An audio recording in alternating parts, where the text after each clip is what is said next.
Ladies and gentlemen, welcome to Group Chat. You got me and on in today. D's out doing a little bit of traveling. Is he traveling or working? Or both? Both. Okay. So you got me and on, and we got a lot to get through. There's a lot of news. There's a lot of stuff that we missed from Sunday's episode because we got into full-on COVID vaccine debate. If you didn't listen to that episode, you should probably go listen to it. It seems like everyone's really entertained by it. Got a lot of feedback. But we have a lot of news to catch up on because we didn't get to any of it then. So we're going to actually talk about the recap of such a hot, heated episode on such controversial topics. There's really only one takeaway, and that's that some people out there are real idiots. Aren't fit to have the conversation. And we're going to talk about why. We're going to talk about what that looks like. And then we have a lot of news. I mean, we have the CPI report. Warren Buffett and Charlie Munger did their shareholder meeting. We're going to talk about that. We have a business here that we want to talk about that does a shocking amount of business, shocking amount of revenue every year. But it has notoriously a terrible experience for the customer. We're going to talk about that. It might surprise you. Lots more topics on top of that. We also have the winners, losers, and the content recommendations. We also end with a few of the Kathy questions. Ari, where are these questions coming from? Is there anywhere that we can encourage people to continue sending them? Twitter, Instagram, DM it to us, tweet at us, all of it. There you go. Okay, so we answer a few of them at the end of this episode. And that's it. Make sure also, as you can see, I got my custom exclusive Group Chat pod merch, shopnewrepublic.com. We have all of our new merch there. Go check it out. Yep. That's it. You ready to go on it? Let's go. Let's get into it. Cash. Ladies and gentlemen, Group Chat. Cash. It's $1 trillion. Hot. What's up, Anin? What's going on? Woo! All right, here we are. It's Wednesday. How you feeling? You know, we had a strange episode. You know, weird things happen when we're all in the studio. We had a little different than planned episode on Sunday, and I think judging by the reactions, the thing that matters the most is the audience was engaged. The audience was engaged. That's 100% true, but it's the first time that I've actually thought about talking about controversial topics given the DMs. What do you mean? Explain what you mean. Meaning that people said some unsavory things to me. Oh, got it. I will say they're both sides. Unsavory. They're both sides. There's some people that agreed, but the people who disagree in 2023 apparently have to call you names. Yeah. And make you sound like an idiot, be disrespectful. Yeah. And I was quite taken aback by that because we sat on the pod and we all had kind of different views, at least me versus you two, but we didn't call each other names. No. We would never. And we just had a discussion. Yeah. And that's like, I guess my thoughts are, number one, I'm happy that we were able to have that discussion. To be honest with you, when we've been recording the podcast for the last few years, I mean, we've been doing it longer, but I mean, for the last few years, I've been pretty scared, for lack of a better word, to talk about certain things. Because you just worry, like, I don't know, is this going to end up like as a clip on fucking, some weird podcast or something? So I'm really happy that we didn't have to be scared. There was no negative, there was no issue, nothing to be scared of. We had a really great conversation. There was no true backlash or anything like that. But I think the main thing is I guess it's just the language of social media, but I don't know. I think that we should be a little bit of an example that you can be on polar opposite sides of a topic. On some of those things, we weren't even but we had totally different views of it, but we got up and laughed and shook hands and left. Like there's zero hard feelings. There's zero like name calling or like, oh, you're a fucking idiot. Like I saw you sent me a DM. There's one guy that your DMs with him was he asked you for good restaurant recommendations in Miami. You gave him some really great restaurant recommendations. And then his next message was, oh, you fucking clown. You're fucking blah, blah, blah. You don't. And it's just like, bro, I don't know. Maybe like, maybe that's how those people talk and whatever. But, I don't know. I think if anything, I wish we could show that like you can have a really fun debate. You can also not agree. And who the fuck cares? Yeah, exactly. Like I think we talked about on the last episode, everyone should make their own decision on how they want to react to these things. And we just were open about how we feel about it and how revisionist history, how we would have done it differently if you wanted to, or if you didn't want to do it differently. And I think that's okay. It's totally okay. And also, who cares? Like, I don't care if you want to get vaccinated every week.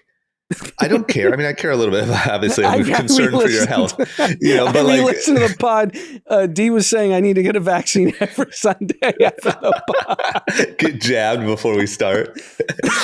But you know what I'm saying? Other than like, trying to stop a friend from harming himself or herself, like, who cares? I don't care. Like what other people's I don't belief. care. If they're like, oh, I regret taking the vaccine. All right.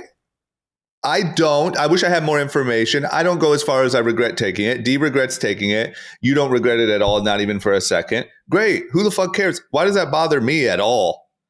Yeah, I think the whole point was just kind of, we were trying to recap the last 3 years and how society has become so polarized. And given the DMs I've gotten, it magnifies it. Yeah, they are definitely, the verdict is in, definitely polarized. Look, here's the good thing. Number one, I think that episode was really fun. It was really fun to record. And at the end of the day, we're making content here. And that was some great content. It got the audience engaged. It's a win from our perspective. And I think it's fun. Like, I think the more we disagree, I actually think the show is better. I don't think we should ever fake disagreeing. I don't think we should ever whatever. But like, if we're all three just agreeing and on the same page and in our bubble and just saying the news, I don't think that's nearly as good a content as us disagreeing and sort of fighting for the way we see it. And then you wrap it up and it's all laughs and hugs. Yeah, I agree. And I think that's how people should function in their own lives. I don't know why you would DM strangers with name calling. Yeah, I think it's really just a sign of, people are fucking pissed.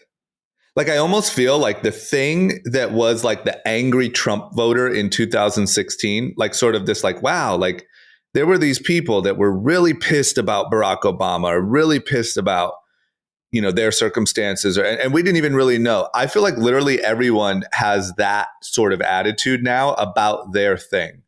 Like everyone's pissed and they're pissed about their thing, whether it's trans rights, vaccine was stupid, fucking Trump, whatever, this, that. Like everyone's pissed and everyone's like ready to have a fist fight over their topic. Yeah, because I remember watching the news growing up. So our parents would put on NBC Nightly News every day at 6 p.m. Tom Brokaw. What's going on in the world? I miss Tom. And it's pretty down the middle. Mm-hmm. I was old enough to comprehend what was going on. And now the opinion folks in the news business have realized the only way you get engagement is to polarize people. Yeah. And now it's the trickle-down effect is the average citizen is now polarized. Yeah. I saw a clip the other day of a woman, like a Laura Ingraham type, or maybe it was her, I don't know, somebody like a Fox News type, making fun of like one of the left media people for sort of hating on Tucker Carlson getting fired, right? And she was saying, do you realize that Tucker would laugh at your ratings? If Tucker got your ratings, he would be depressed. Tucker's ratings. And look, I get it. I understand how that could become the incentive. But it was just kind of like, for me, I was like, damn, like these motherfuckers really are just looking at ratings. Like they're like influencers, they're like YouTubers, they're like all the people that we know who obsess over their numbers. And I think that that's really dangerous. I mean, no shit, but like when you're talking about the news and they're just obsessed with how to get their ratings up. Once again, I understand how it got there. I don't know. It was just a moment where I was like, oh shit, you don't care about like, he tells better news than you. He's more accurate than you. He broke this story. You didn't. You're just gossip. He's real news. It was ratings. And it was like, damn, that shows a lot. And we could talk about Tucker. So he put out a video yesterday. Yeah. Saying he's bringing his news to Twitter, and he implied that he had a deal with Twitter. That's what was the takeaway from anyone who watched it. Yeah. And Elon came out and said, we have no deal with Tucker. He's a content creator just like anyone else, and he will abide by the rules and regulations of content creation. Wow. And I thought that was like the first time I've seen Elon kind of shut down a Republican leaning person. Yeah. And he was pretty like very swift and abrupt about it. I do got to say, like, I know we hate on social media a lot. And like, I know you have pretty strong takes on social media being just overall net bad for society. That is one thing I love about social media is like, Tucker has the freedom to say, hey, I'm launching a new show. And then Elon has the ability to say instantly, it's not a deal. He could be doing it, but it's not a deal. And like, I don't know, that level of clarity I'm really happy exists. No, that's definitely true. And but it was so funny. As soon as Tucker posted that video, you had the right-wing Twitter guys saying like, what a fucking win for Twitter. Like, we finally get the truth out. Twitter just is like pushing the truth. And then Elon just shut it all down and said he's a content creator. He can do whatever he wants, but he just abide by the laws of content creators. And if he makes money off of it, great. If he doesn't, who cares? Yeah, that's great. I fucking love that. Well, I'm so curious what's going to happen there. I mean, I think we might get some really good content about this whole Fox Tucker thing. It sounds like it's getting pretty contentious, and as you would imagine, and it sounds from what I can gather like they're trying to essentially keep him off the air, pay him out on his contract. If you can, I think his contract ends in 2025. If you can keep him off the air till 2025, that's great. And then he's obviously trying to find ways out of the contract and saying that there's fraud and there's breach of contract and all this stuff. Yep. But I just think, I don't know, it's pretty entertaining. This is really, once again, let's take out of it for a second that he's Republican and most of what he says is fucking wacky. But this is really a battle between now, like independent web creator and mega media behemoth. Yeah, because he was their biggest personality, and can he survive without the platform? Mm-hmm. And the reality is, the longer he has to wait, given whatever he has to settle with Fox, he becomes increasingly irrelevant. So I think the reason why he's like, I'm going to start posting the news on Twitter is because you have to stay relevant. Yeah. Because they may not let him have a podcast right away if he's trying to get $100 million from Fox. Yeah.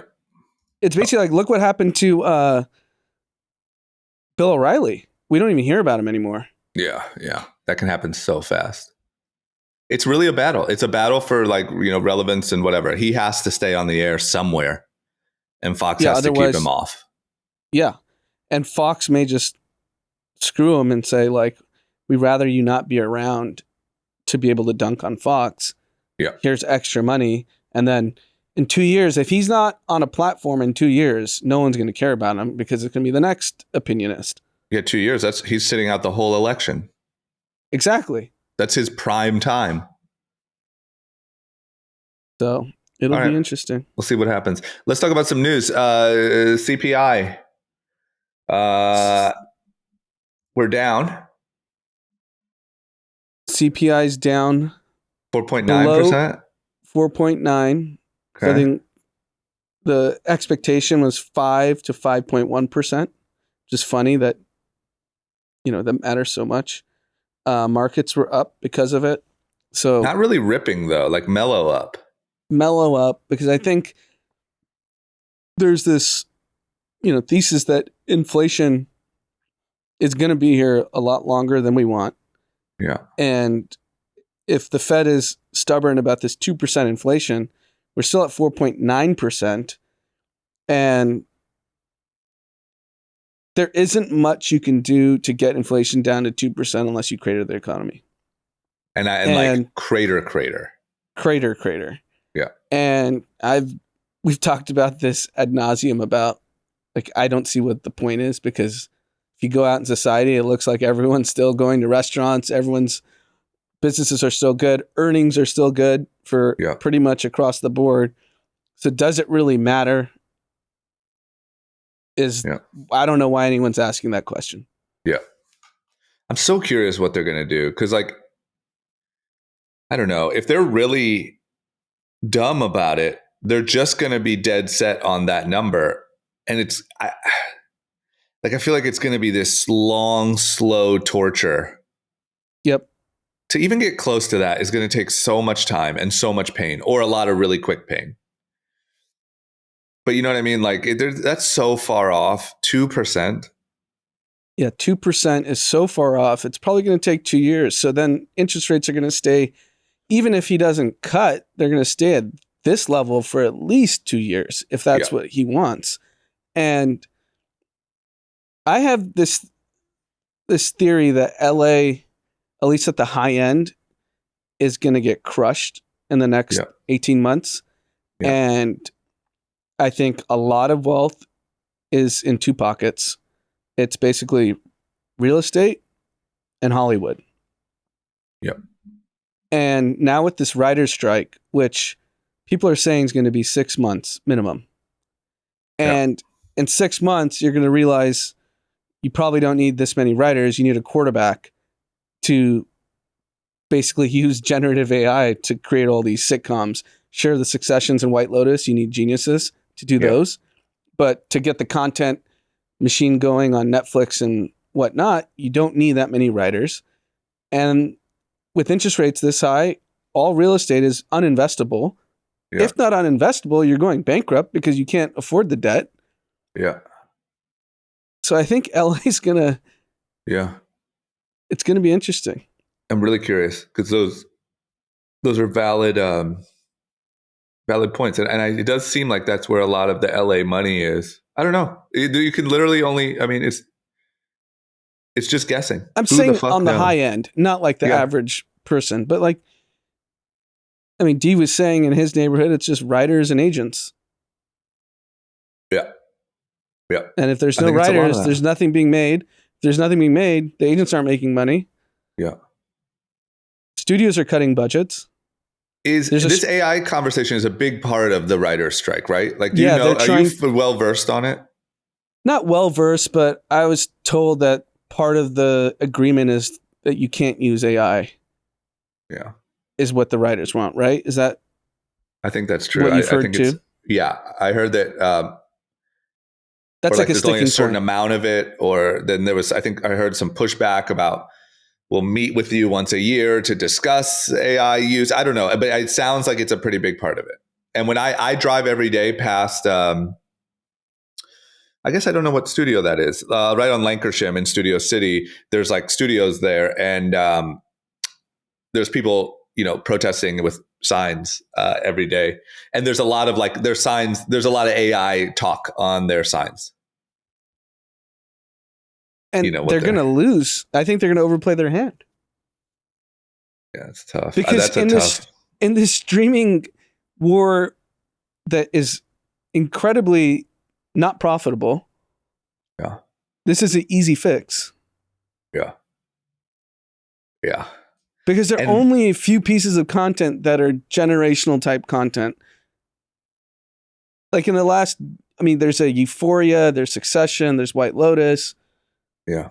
I mean, it falls off pretty quickly after those 5 to 10 shows that everyone's addicted to on scale, and the rest is just content. And I don't know. I think they're overplaying their hand.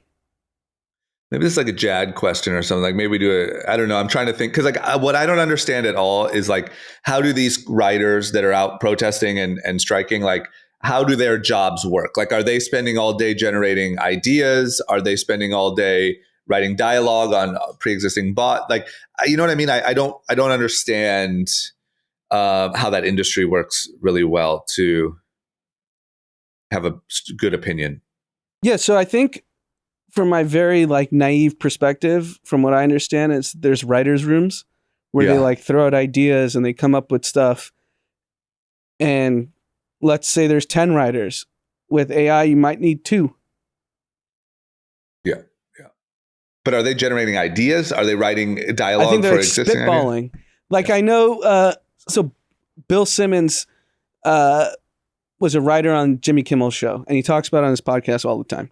Yeah. And he describes the writer's room as a bunch of people sitting and spitballing jokes of what Jimmy Kimmel can use for his bits.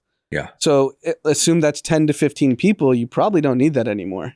You need a quarterback that basically quarterbacks the idea, and then you're going to have 50 ideas, and then the quarterback can kind of tweak the ideas that are generated and say, like, I can make this a little funnier.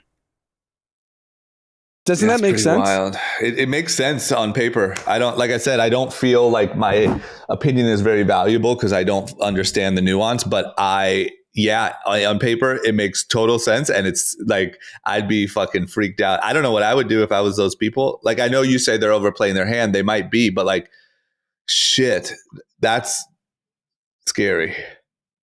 It's super scary because it's just so obvious in front of you. It's almost like, Macy's not focusing on e-commerce 20 years ago. Yeah, that's true. It's like true. There's a shift. There's an easier and a more efficient way to do this stuff. Why aren't you doing it?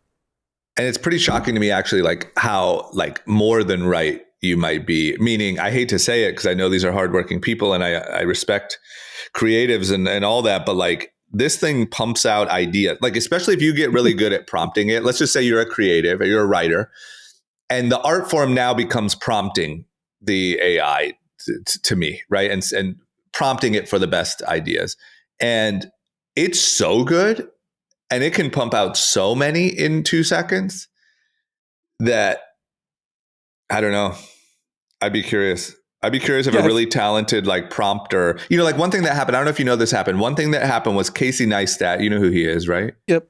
The huge YouTuber for the listener. Definitely. If you don't know, he's a huge YouTuber. He kind of invented like the daily vlog. Really talented guy. He made a vlog a couple of weeks ago that was, essentially went into ChatGPT and said, write me a Casey Neistat vlog. And then he acted out exactly what it wrote. And the joke was kind of like, his take was actually like, AI can't replace human, ingenuity or human creativity. Like, look, I told AI to make me a vlog. I made this vlog. It sucked. It was bland. It sucked. And everyone, all the AI fans were like, yeah, but I mean, like you set it up to fail. Like you just wrote, write me a Casey Neistat vlog. Like if you wrote, write a vlog about Casey Neistat's, trip to New York and blah, blah, blah.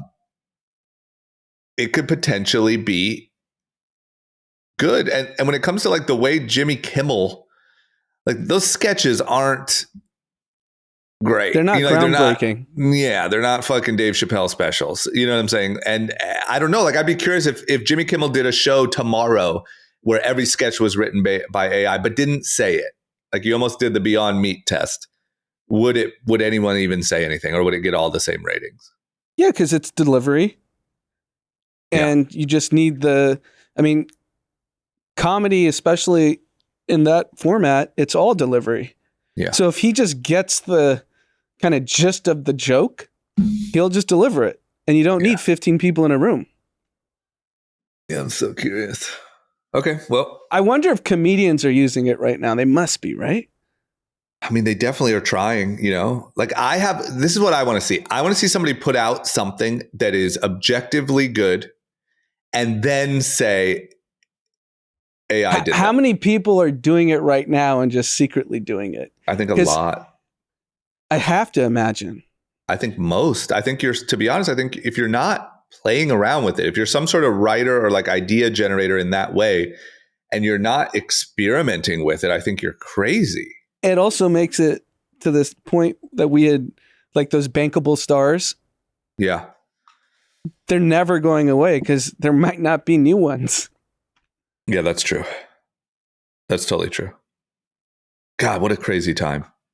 We'll see what happens. Because think about it. If you have great content that's iterated over and over again with AI, and you do need a quarterback. So I'm not saying you don't need anybody. You need someone to synthesize it.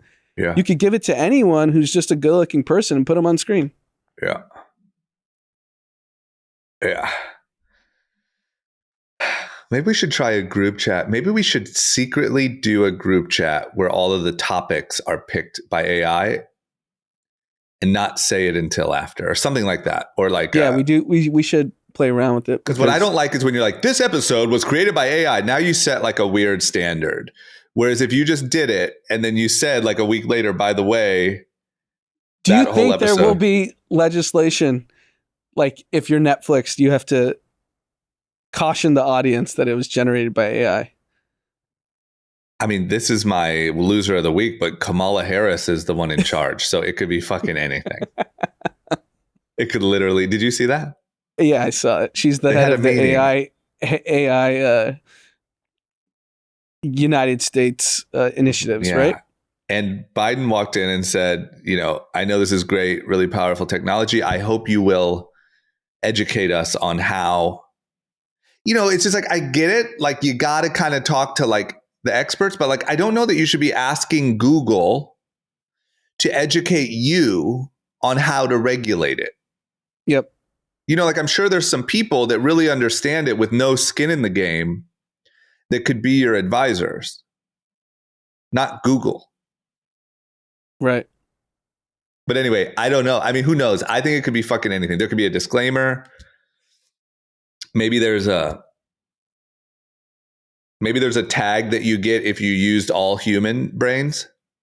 Like kind of like an organic eggs, like this was free range content. Generates our description using ChatGPT, and he said you have to disclaim it. Is that correct, Ari? I mean, they say you have to disclaim it.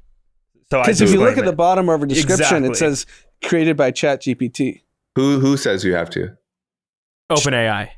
You don't have to. Yeah, you definitely don't have to. But it's good you're playing by the rules. It's actually probably cool for the, it's very on trend. Anyway, we'll see. I don't know. There'll be a lot of news about this, especially this thing with writers, especially when there's things like strikes happening. I think that there's a lot of this coming. We'll see. It'll be a topic that we'll talk about forever.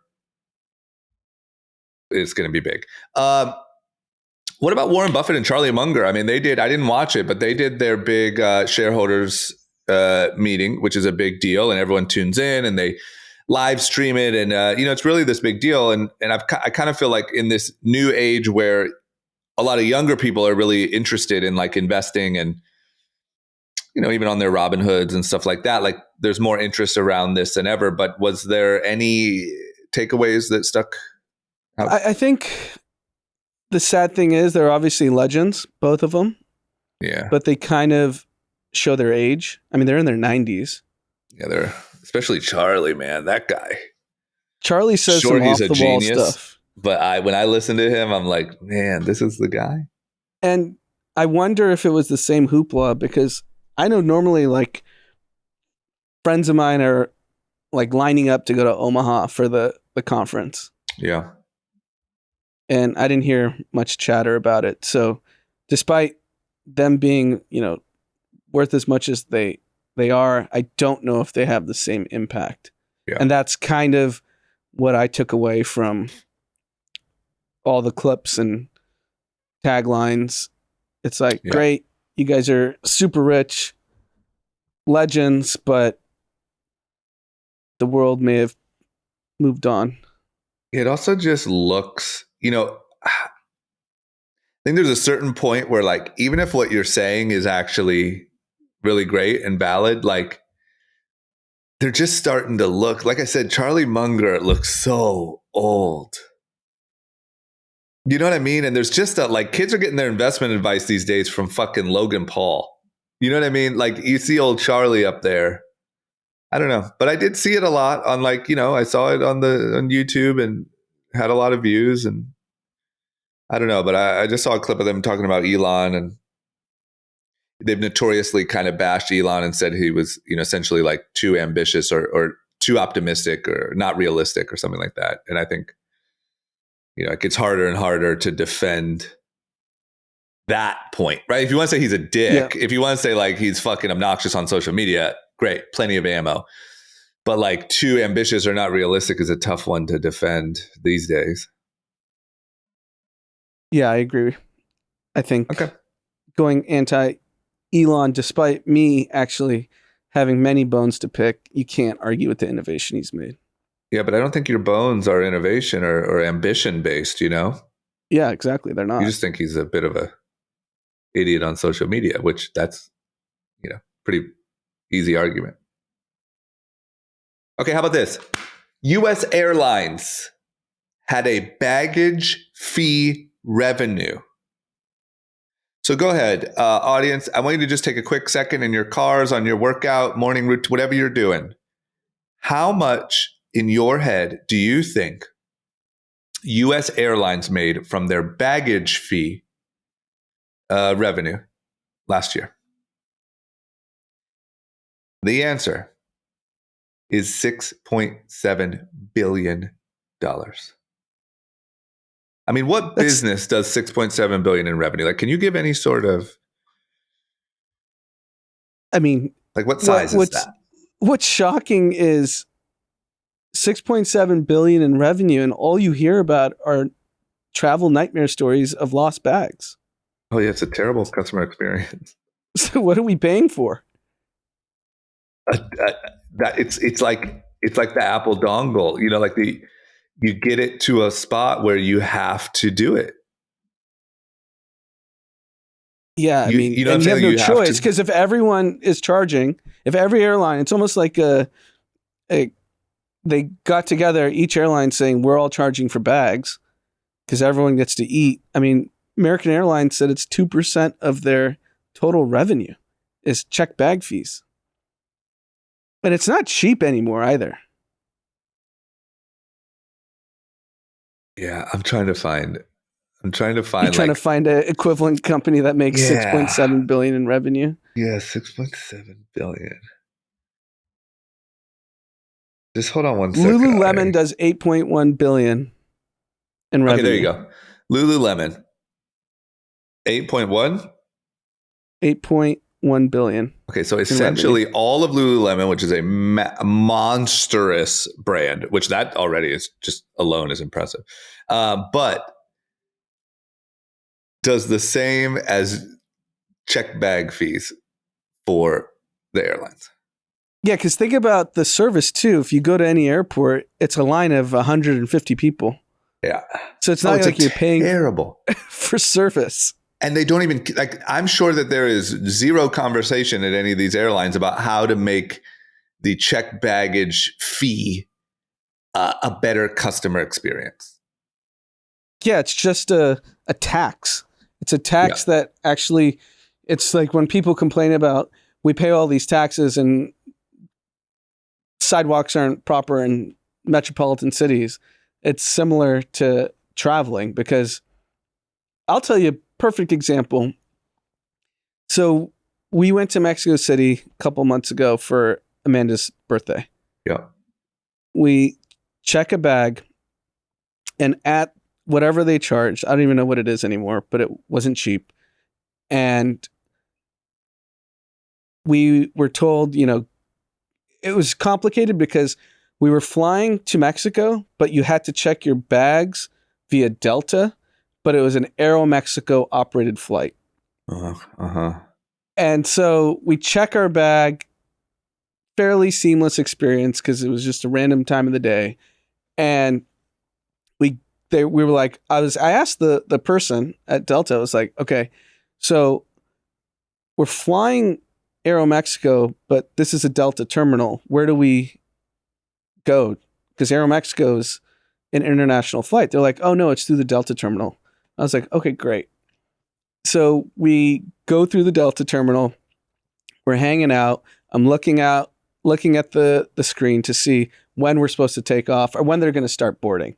Yeah. And I was just assumed it was slightly delayed because it was a 12 p.m. flight. And finally at 11:30, it said boarding. I said, oh, we're already in the terminal. We can just walk up and get on the flight.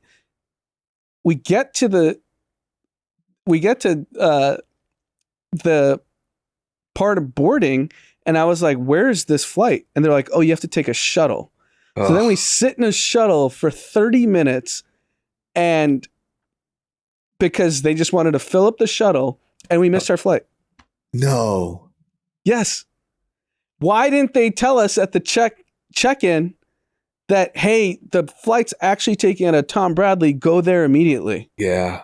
That's happened to me before, but I didn't miss it. But I sat on the shuttle while they filled it up, and I was like, oh my God, dude, I'm about to miss my flight. Fuck, man. It's such a terrible experience. It's insanity. Like, how are you not telling us up front, you're collecting all this bag revenue? Yeah.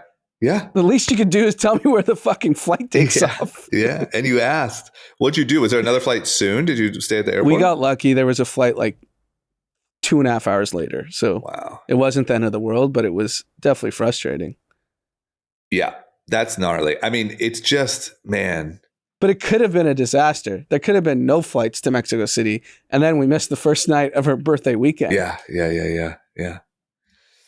What a disaster. It's wild to me that they, that experience can be what it is, and they can still just print money on these type of things. I mean, I get it. I know it makes the actual flight ticket itself look cheaper. I get, but man, $7 billion.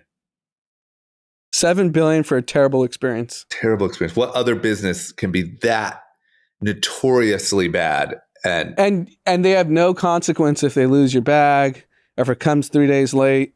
No. They give you a voucher that you're never going to use.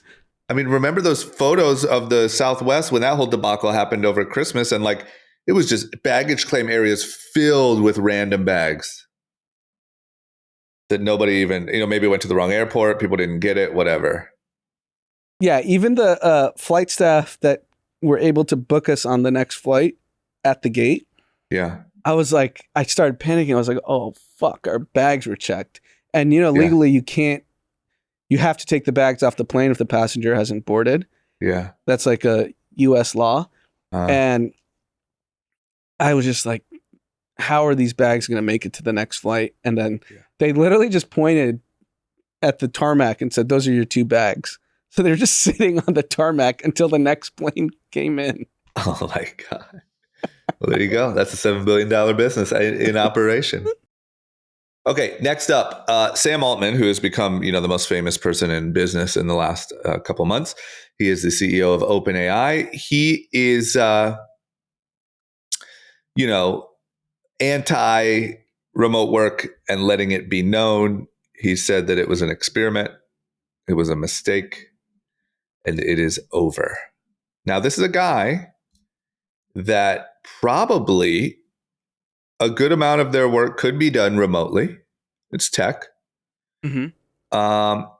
And, has one of the fastest growing, businesses of today. And that's his take. Yeah, I think that's the irony of it. That the leader in the forefront of what everyone thinks is the new platform technology shift, which is AI, and OpenAI clearly is the leader right now. Yeah. Is saying remote work is stupid. Yeah. It's really interesting.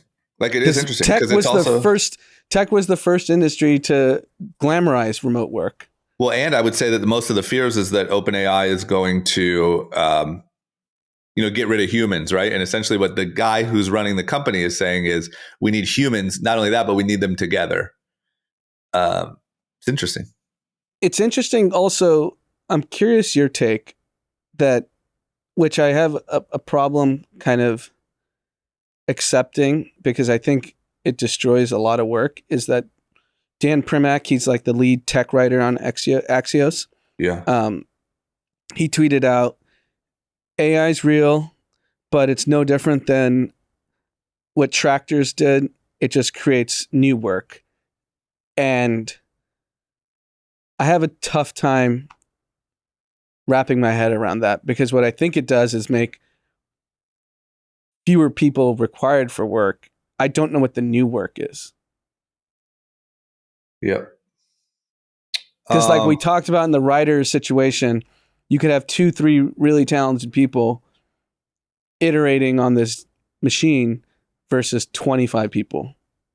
Yeah, so so here's my honest take. Right now, my first preface is I have no fucking idea, so take my take with a grain of salt. I think two things. I think the new jobs that it creates are something like, if you're a talented writer, you know how you said that you need a quarterback, right? To write for the Jimmy Kimmel Show. So now if you're a writer who got laid off, you go become a better quarterback. You start a YouTube channel. There's an opportunity to make, there's a pretty big opportunity to make like even to what a writer does, a staff writer on Jimmy Kimmel, on like YouTube, podcast, content, TikTok, stuff like that. I do think that that is possible. I don't think it's endless. I don't think it's endlessly scalable. I don't think we could have 100 million content creators, but I do see that as a path. That writer could now have their own content, their own show, their own thing. The only thing that I'll say, and I know this is just how I'm choosing to think, because my fear is the same as yours. It seems different from a printing press or a tractor. But my only thing is, I think that humans over all of time have shown an incredible ability to adapt and figure it out. And I'm sure that when all these different things happened in history, we thought this was definitely the one. If you were in the horse business when the car came out, or the whatever when the printing press came out, I don't know. I have no choice but to believe that there's just something I don't see, and we will figure it out, and it'll be a net positive. I think it affects white collar jobs the most. Yeah. And that is going to shake society, because the white collar folks are the ones that make the decisions. So you're not going to fix the plumber's fine. Yeah. I know we've talked about it. The roofer's fine. Yeah. But I mean, I could just tell you, what I did in investment banking as an analyst, the most junior position on the team, you don't need as many of us. This can all be solved today with OpenAI. Yeah. Forget what it looks like in 6 months. Like, here's an income statement, a P&L, a balance sheet, and a cash flow statement. Build out a model that tells me what the free cash flow will be for the next 5 years. Yeah, that's so easy. So easy. And we had to go to training for that. We literally spent a summer in New York training how to learn all this stuff. And then it becomes, we're just the robots making the models, giving it to the senior person presents to the client. Now all that matters is the senior person. You don't need 100 analysts. So maybe UBI. Doesn't it feel different? It does. I'm just trying to be positive, because it's a scary thought. I'm just trying to see, like, what is the new work with AI? We just become more, everyone's a creative, because all manual kind of analytical work is taken care of.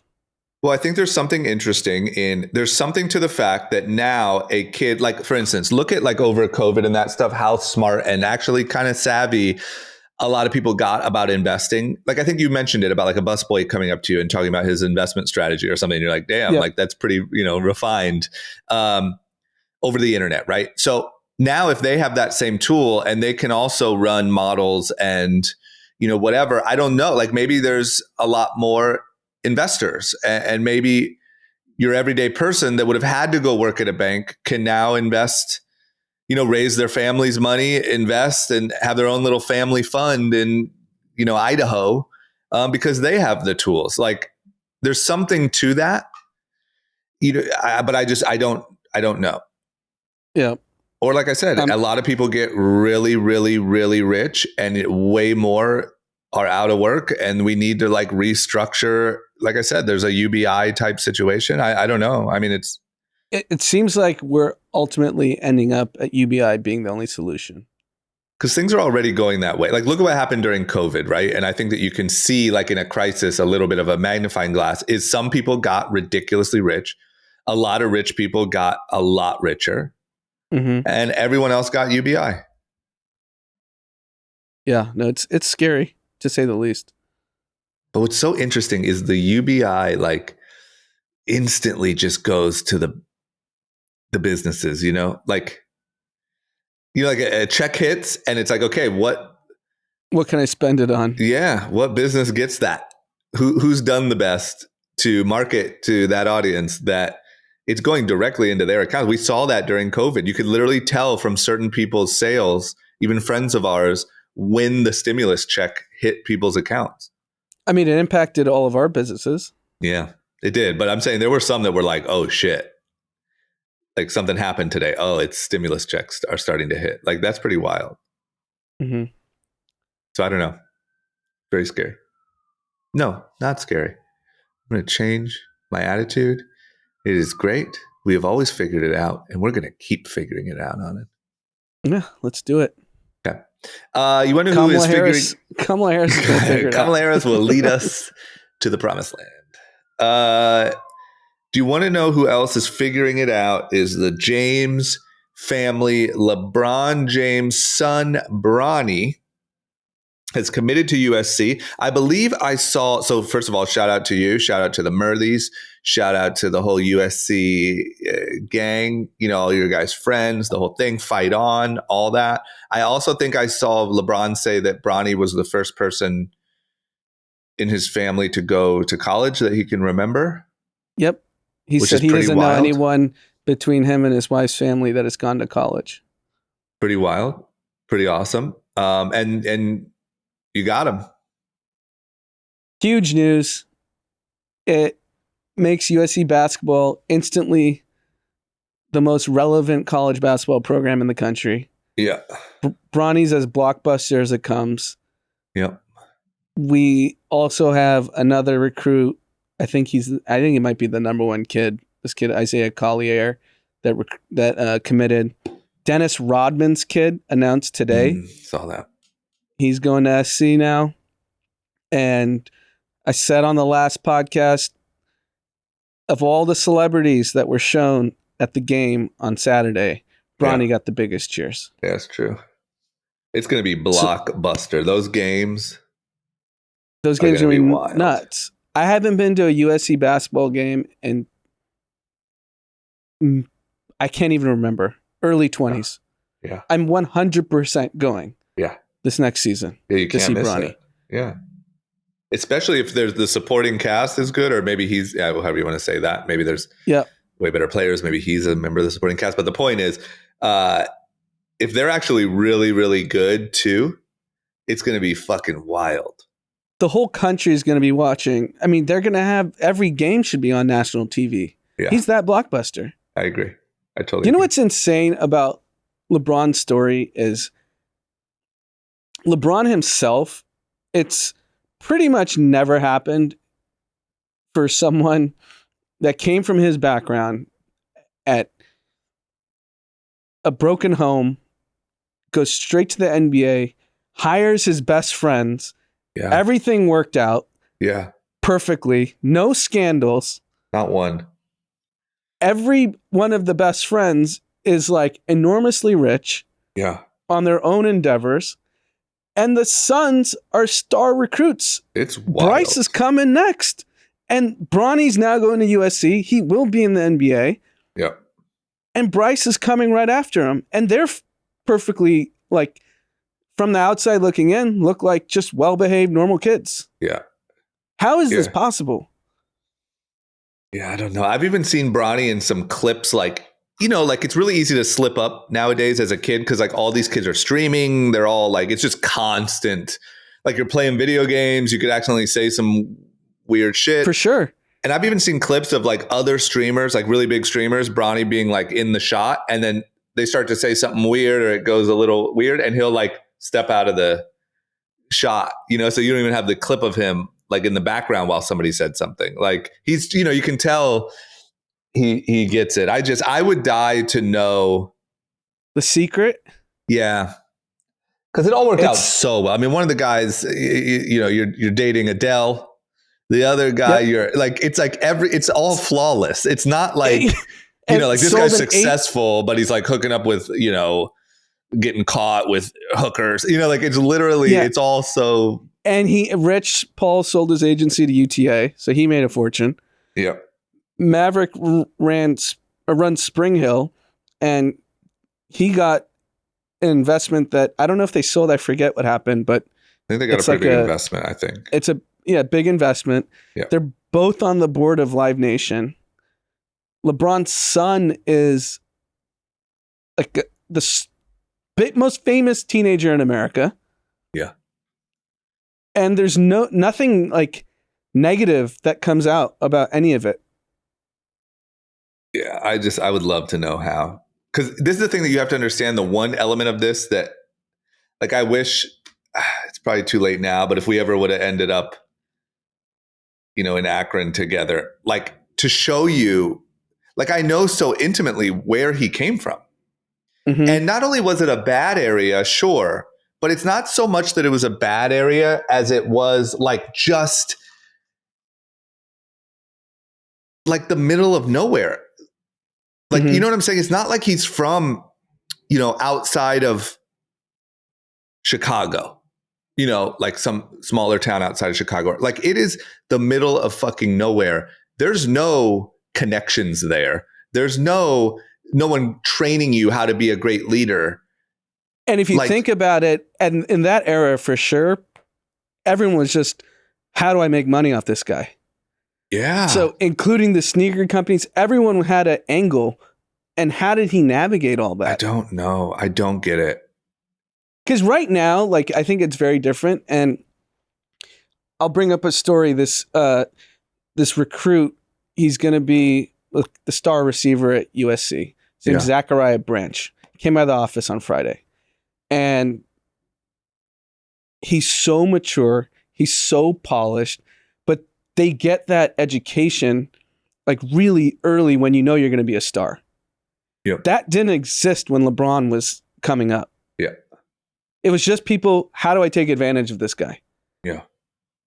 Yeah, I mean, I don't know. I just, the part I would die to know is like who, like I know there was another family who kind of helped parent him a little bit. Like maybe that guy is just some fucking, well-read, he's like the fucking sensei from, Karate Kid that just happens to be in Akron, Ohio. I don't know, but knowing where he came from and what it's like there, I know where I came from. I know the part of town he's from. Like his mom, is not, necessarily looked at as a great leader, right. I don't think he learned it from her. And what blows my mind is on top of all that too, like he also is the most like physical, perfect, like never really injured, like a perfect physical, like he's not just like some scrappy, like AI or something, right? Like, you're just scrappy and he just fucking gets it done. Like he is the epitome, even physically, of what a basketball player is capable of. Like it's just across the board. It makes no sense. Really, it just defies all. I mean, think about it. He was in Miami in his 20s in South Beach with hundreds of millions of dollars and the keys to the city. We all know what goes on in Miami and South Beach. Yeah. And he avoided all of it. Yeah, man. It's also like, even from my perspective, like I know so many people who went to high school either with him or just went to that high school at separate times. Like I know his peers. I don't know. It just doesn't. Anyone from that high school, you give $100 million and let loose in Miami. Problem. Yeah. I mean, people our age can't handle hundreds of millions of dollars in Miami. I know. Oh man, it's fucking mind blowing. All that I hope is at some point, and I think this is possible, I get the chance to sort of answer these questions. Yeah, I think I think somehow I will be able to either have a conversation with him or like something. And I just want to know. I'm just dying to know. You have to respect it. Even from a sports level, if you're like, oh, LeBron, fucking crybaby. I don't care. From a what human beings are capable of perspective, you have to respect it. It is the ultimate lesson in physical, mental, whatever toughness across the board. Because for him, he had to navigate all of it, not just being the great basketball player. He had to navigate the family stuff. He had to navigate being a dad, being a husband, handing the keys over to his best friends. And it all worked out. Everyone's perfectly thriving. It's just crazy. Yeah. It's just crazy. Yeah. Okay. I agree. I mean, good for them and good for Bronny. And I'm sure Bryce is next. And I'm sure it's great. Yep. Okay. All right.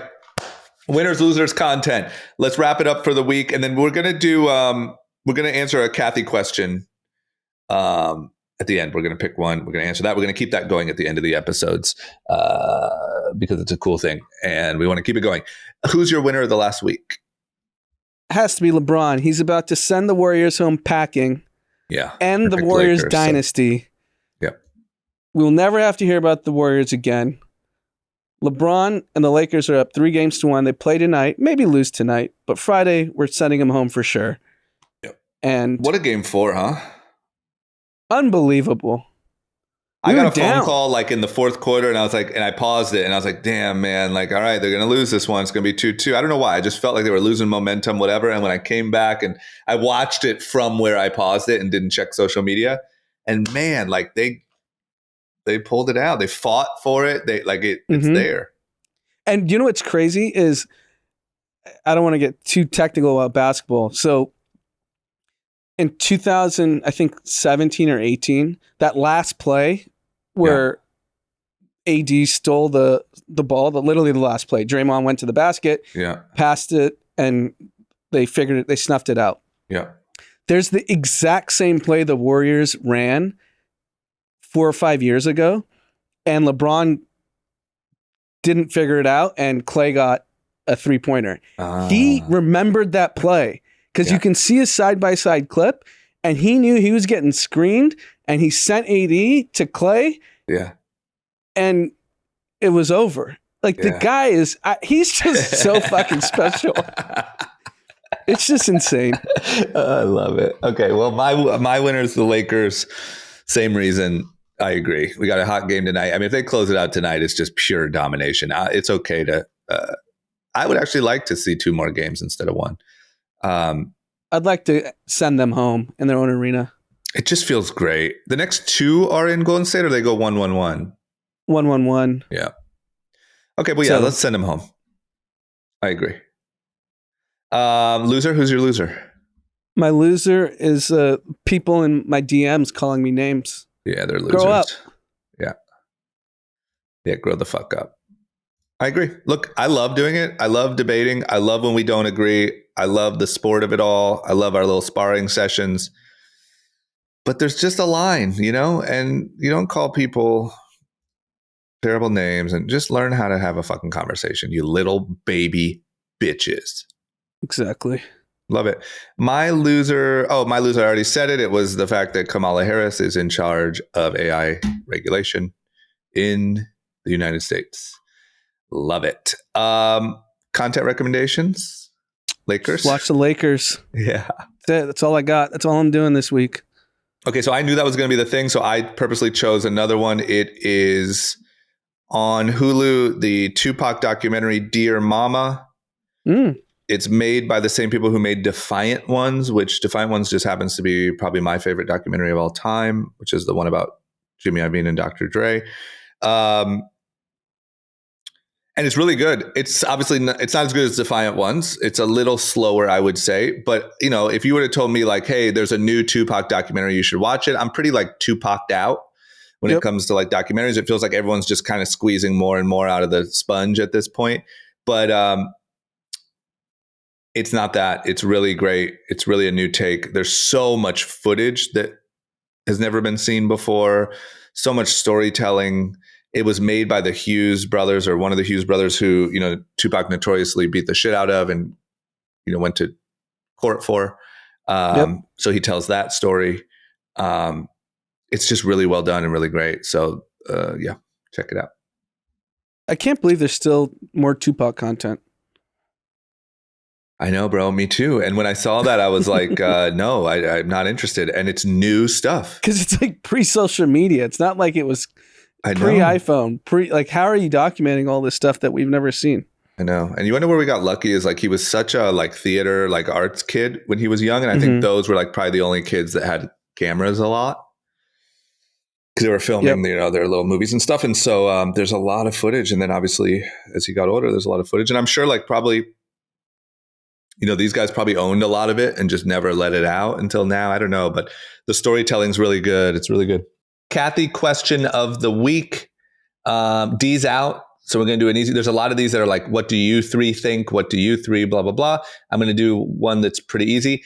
Favorite podcast outside of group chat and can't say All In because they know we like All In. Joe Rogan. Yeah, me too. So I'll try to keep it exciting. Joe Rogan, I think it's really great. I would say Business Breakdowns, just because I want to pick a second. Has to, it's great. Man, like the level of education. Like I would have died to have that when I was 18, but even now being able to now that I understand business, to see how all of these other businesses actually run and actually generate money and actually build an audience, it's really fucking fascinating. And they do such a good job. I mean, it should not be free. Really great. No, I agree with that. I think it's phenomenal what they do over there. I think it's called Colossal. Yeah, something like that. But yeah, really you can learn every industry. Yep. And Rogan. See, even Woke Onen likes Rogan.